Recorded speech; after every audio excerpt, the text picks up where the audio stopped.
And now, News 4's Weather Extra with Chief Meteorologist David Paul. Welcome into Weather Extra on this Tuesday night as we continue to celebrate Mardi Gras week here, getting ready for the parade.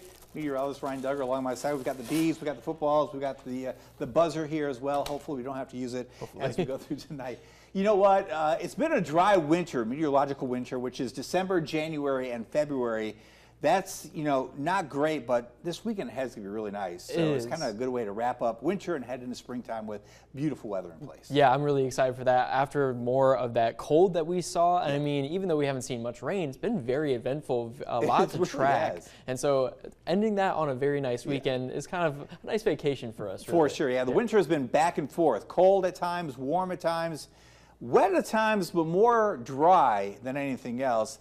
Take a look back at the winter, meteorological winter, with meteorologist Zach Webster. Well, within our last few days of meteorological winter, that comes to an end at the end of February. So let's take a look back at a winter in review here in Dothan. And each of the last 3 months have come with their own different story, especially temperature-wise. December, fairly close to normal as far as those temperatures go. January, a lot colder than normal. That even featured some record-breaking snowfall across much of the region. February, at least so far, been a little bit warmer than normal. One thing that has stayed constant over the last 3 months, it's been a pretty dry winter for us. Each of the last 3 months have all seen below normal rainfall. We've seen a little over 7.5 inches of rain since the start of meteorological winter on December 1st. That is a little over 6 inches below normal, and that currently ranks as the third driest winter that we have seen so far, only behind 1988, 1989, and 2001 and 2002. If we can pick up maybe another ½ inch of rain, we go from third to fourth and past 2002 and 2003.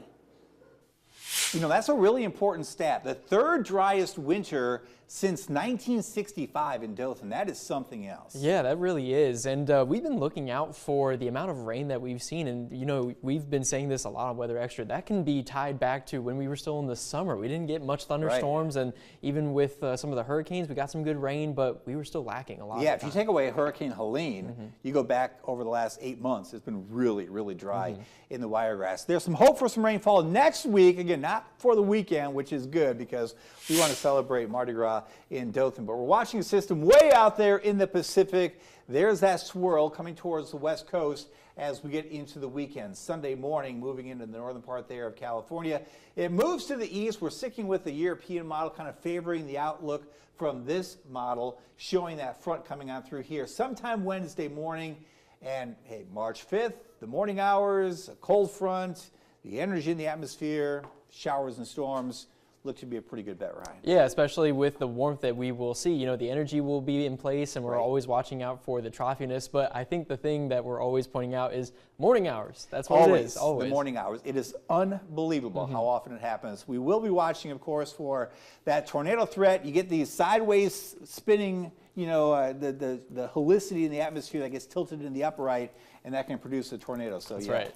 Mardi Gras props will come in handy for explaining tornado development. All right, rainfall is going to be in the mix with that system as it comes on through. So this is using that same European model, looking all the way through the middle portion of next week. And this model, this run, cranking out a ½ inch to an inch or more of rain potentially from that system next Wednesday. That would be some good news, because if you look out long range, this is the latest Climate Prediction Center's outlook for meteorological spring. March, April, May, below normal likely for our area. So we need the rainfall. We'll get some rainfall next week, but the whole spring may be a little drier than normal, which is what we've seen for a while now. Yeah, exactly. And hopefully, I mean, we'll take whatever rain we can get, but hopefully we can see a little bit of a difference in the coming months. We'll have to just wait and see what happens. Fingers crossed, not looking good overall. Hey, this is Rip Current Awareness Week. Some of these stats I have for you are really eye-opening. That's coming up next.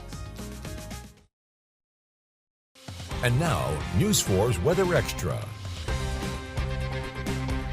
All right, this is Rip Current Awareness Week. Double red flags, stay out of the water. Those people in the water, you can go in if it's a yellow flag or even a red flag, but double red means the rip current risk is high. Rip Current Awareness Week is here, and for good reason. If you look at the number of fatalities along the coast, it's really just remarkable. Check out this graphic. kind of hard to comprehend some of these numbers. So these are fatalities from 2002 to 2024 along the Alabama and Florida Panhandle Gulf Coast. Rip currents, 224.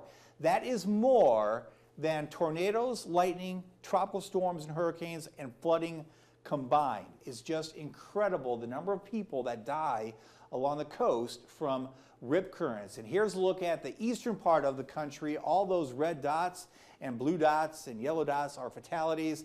Red stands out. Those are caused by rip currents, and really prominent here along our beaches, from really the area around Panama City Beach all the way through coastal parts of Alabama. Every single red dot there is a rip current fatality from 2010 to 2024. 114 in this window. A couple things to point out. Guys, it's mostly men that are dying. 109 compared to 11 females. And the peak month is the month of June. Now, some of that's because of the people from up north that come down to the coast. But there's a look. Pensacola, Fort Walton Beach, down towards Panama City Beach. So you really need to be aware of these flags that are in place across the Gulf Coast and know when to go in and know when to stay out of the water. Ryan, over to you as we look at some of the rip current information.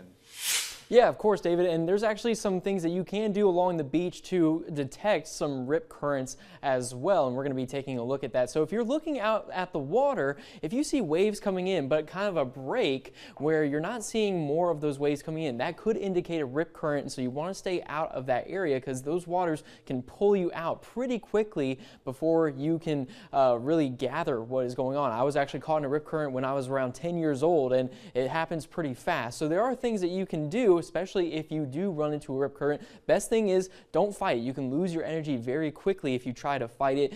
And the best thing to do is also swim parallel to the shore to escape that current. That's what I did, and I was able to get out of that current very easily.